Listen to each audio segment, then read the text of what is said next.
Assalamualaikum warahmatullahi wabarakatuh. Perkenalkan, nama saya Nurul Badriah dari kelas 12 MIA 3. Perkenalkan, nama saya Alia dari kelas 12 MIA 3. Perkenalkan, nama saya Nirmala Sapitri dari kelas 12 MIA 3. Jadi di sini kami akan menjelaskan materi bab 1 dari kelas 12, yaitu perjuangan menghadapi ancaman disintegrasi bangsa. Jadi kami di sini akan menjelaskan bagian dari pemberontakan Andi Agis. Selamat menyaksikan. Jadi pertama-tama kita harus tahu dulu kenapa sih Andi Agis sampai memberontak, apa sih latar belakangnya. Jadi latar belakangnya karena pemberontakan di bawah naungan Andi Agis ini terjadi di Makassar, yang diawali adanya konflik di Sulawesi Selatan pada bulan April tahun 1950. Kekacauan yang berlangsung di Makassar ini terjadi karena adanya demonstrasi dari kelompok masyarakat yang anti federal. Tahu kan apa anti federal itu? Yaitu negara federasi atau negara serikat. Mereka merasa negara negara Indonesia Timur (NIT) itu supaya segera menggabungkan diri dengan RI. Sementara itu di sisi lain terjadi sebuah konflik dari kelompok yang mendukung terbentuknya negara federal. Jadi di masyarakat ada yang suka negara federasi, tapi juga ada kelompok yang pengen bergabung dengan NKRI. Keadaan tersebut menyebabkan terjadinya kegaduhan dan ketegangan di masyarakat. Nah, untuk menjaga keamanan di lingkungan masyarakat, maka pada tanggal 5 April 1950, pemerintahan mengutus pasukan TNI sebanyak 1 batalion dari Jawa untuk mengamankan daerah di kawasan Sulawesi. Namun, kedatangan TNI ke daerah tersebut atau di Sulawesi Selatan itu dinilai mengancam kedudukan kelompok masyarakat yang pro-federal. Nah, selanjutnya kelompok masyarakat pro-federal ini bergabung ke sebuah pasukan namanya Pasukan Bebas di bawah komando Kapten Andi Agis. Nah, ia menganggap bahwa masalah keamanan di Sulawesi Selatan menjadi tanggung jawabnya Andi Agis tersebut. Nah, sehingga dapat kita simpulkan bahwa latar belakang munculnya pemberontakan Andi Agis yang pertama yaitu menuntut bahwa keamanan di negara Indonesia Timur atau NIT tanya merupakan tanggung jawab pasukan bekas Kenil saja. Yang kedua, dapat disimpulkan menurut latar belakang tadi yaitu menentang campur tangan pasukan APRIS atau Angkatan Perang Republik Indonesia Serikat terhadap konflik di Sulawesi Selatan. Yang ketiga yaitu mempertahankan berdirinya negara Indonesia Timur atau NIT.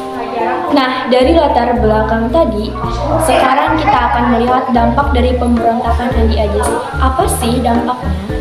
Jadi dampaknya, pada tanggal 5 April 1950, anggota pasukan Andi Agis itu menyerang markas Tentara Nasional Indonesia atau TNI yang bertempat di Makassar, dan mereka pun berhasil menguasainya. Bahkan Letkol Mokakinto berhasil ditawan oleh pasukan Andi Agis. Akhirnya Insinyur PDD Apri mengundurkan diri karena tidak setuju dengan apa yang sudah dilakukan oleh Andi Agis, dan ia pun digantikan oleh Insinyur Putu Hena yang pro RI atau pro dengan Negara Kesatuan NKRI.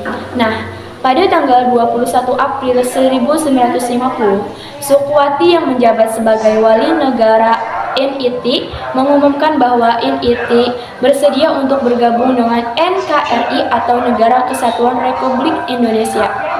Nah, itu tadi merupakan dampak dari pemberontakan Andi Agis. Nah, selanjutnya, sekarang bagaimana sih upaya penumpasan pemberontakan dari pemberontakan Andi Agis yang dilakukan oleh Andi Agis? Jadi, pada tanggal 8 April 1950, pemerintah memberikan perintah kepada Andi Agis bahwa terhitung 4 kali 24 jam, ia harus melaporkan diri ke Jakarta untuk mempertanggungjawabkan perbuatan yang sudah ia lakukan. Sedangkan untuk pasukan yang terlibat dalam pemberontakan tersebut diberitahukan untuk menyerahkan diri dan melepaskan semua tawanan-tawanan yang telah mereka tangkap. Dan pada waktu yang sama dikirim pasukan yang dipimpin oleh Aika Wurang untuk melarang operasi militer di Semarang. Kemudian pada tanggal 15 April 1950, Andi Ajis itu pergi ke Jakarta karena didesak oleh Sukuwati. Namun karena keterlambatannya untuk melapor, Andi Ajis akhirnya ditangkap dan diadili untuk mempertanggungjawabkan perbuatannya. Sedangkan untuk pasukan TNI yang dipimpin oleh Mayor Hawurang terus melanjutkan pendaratan ke Sulawesi Selatan. Dan pada tanggal 21 April 1950, pasukan ini berhasil menguasai Makassar tanpa adanya perlawanan dari pihak pemberontakan. Kemudian, kejadian selanjutnya pada tanggal 26 April 1950, anggota ekspedisi yang dipimpin Kawilarang datang dari Sulawesi Selatan, dan keamanan yang tercipta dari Sulawesi Selatan pun tidak berlangsung lama karena keberadaan anggota Kendil yang sedang menunggu peralihan pasukan Apres dari Makassar itu pun bertemu dengan tentara-tentara yang barusan datang dari Jakarta. Para anggota Kendil memprovokasi dan memancing emosi yang menimbulkan terjadinya bentrok antara pasukan Kendil dan pasukan Apres. Nah, pertempuran antara pasukan Kendil dan pasukan Apres ini berlangsung pada tanggal 5 Agustus 1950 di kota Makassar. Pada saat itu sedang berada dalam kondisi yang sangat menegangkan karena terjadi peperangan antara pasukan Kendil dan pasukan Apres. Nah, pada pertempuran tersebut, pasukan Apres berhasil menaklukkan lawan dan pasukan Apres pun melakukan strategi pengepungan terhadap tentara-tentara Kendil tersebut. Dan pada tanggal 8 Agustus 1950, pihak Kendil meminta untuk berunding ketika menyadari bahwa kedudukannya sudah tidak menguntungkan lagi untuk berperang dan melawan serangan dari lawan. Nah, perundingan tersebut akhirnya dilakukan oleh Kolonel Alkawi Larang dari BRI dan Mayor Jenderal Sepilar dari pihak Kendil. Hasil perundingan kedua belah pihak itu setuju untuk menghentikan baku tembak yang menyebabkan terjadinya kegaduhan di daerah Makassar tersebut. Dan dalam waktu 2 hari, pasukan Kendil harus meninggalkan Makassar. Nah, dari penjelasan itu merupakan proses dari peristiwa pemberontakan Andi Ajis. Nah, terus bagaimana Andi Ajis yang tadi sudah ke Jakarta, tapi karena dia dianggap telat, akhirnya dia diadili.